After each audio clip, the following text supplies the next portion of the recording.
My name is Lynsey Kelly. I am originally from Blackpool, Lancashire lass. I was in the RAF as a logistician for 10 years and I was medically discharged in 2010. We are in Idrefjord in Sweden, very cold. We're here as part of the Armed Forces Para-Snowsports Team, training alongside the Army Infantry, but we are here to take part in one of the charity's fundraising 5 series challenges, and we will be undergoing a 24-hour ski challenge where 6 of us will ski for 24 hours combined to showcase the power of para-snowsports. So AFPST is the Armed Forces Para-Snowsports Team. They champion people with chronic illnesses and disabilities to either get back involved in or newly involved in snow sports, to perhaps get back into something that they once loved.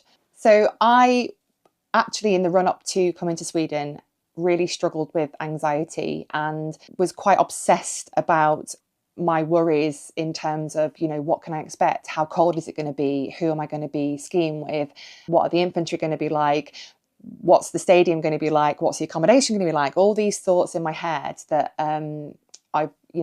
I understand that I'm not in control of, and that's why I worry about it. So for me, getting to the airport and getting onto the plane, it was one of those, right, I've got past those worries now. I'm actually on my way. I can't really do anything about it. So what will be, will be. Landed here. The cold wasn't so much of a shock, but when we got to our accommodation, we just started to relax. Everything was hunky-dory.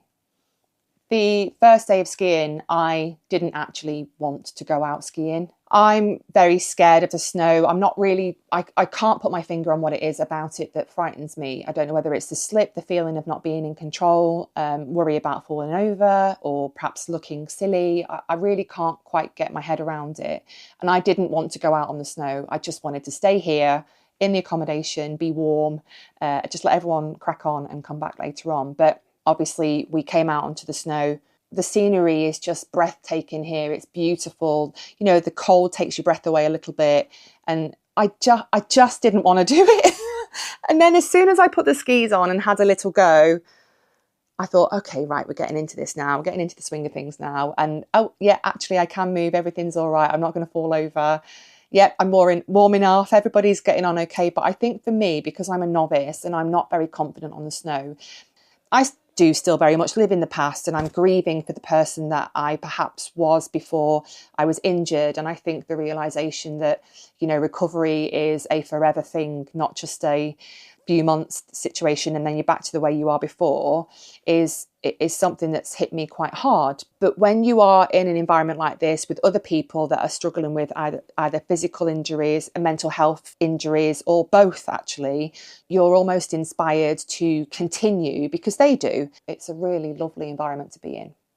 This morning when we were walking over to the stadium, obviously the environment that we're in, there's lots of uphills, downhills, the terrain isn't very smooth. We've got the snow to tackle, which is slippery, and then we're not actually in normal footwear, we're in our ski boots. So for me, that is an immediate hindrance maybe for my injuries, because I do have complex injuries to my legs. So walking uphill, walking downhill, it is very much pain inducing. So immediately I feel as though I'm on a back foot, if you like, because I'm already in pain before we start. And it is actually the kind of pain that would really make you think, no, I'm just going to stop now. I don't need to be doing this. Why am I pushing myself through this?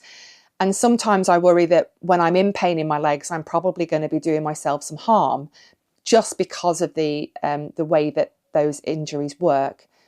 And actually today, I achieved loads more than I even anticipated. If I've progressed that much in 2 days, then where am I going to be at the end of this? It made me sort of settle that actually everybody started there once upon a time, whether it was as a child or as an adult. I needed to just give myself a break and think, nope, I'm injured, I'm starting from scratch. This is very difficult for me, especially when I have to flex my knees and flex my feet and then already consider the fact that my legs are already sore from walking up the hill. It's all quite complex. But we did finish the session, and we finished the session all together. And we've had a really, really good day today, and I feel very positive about tomorrow as a result of that.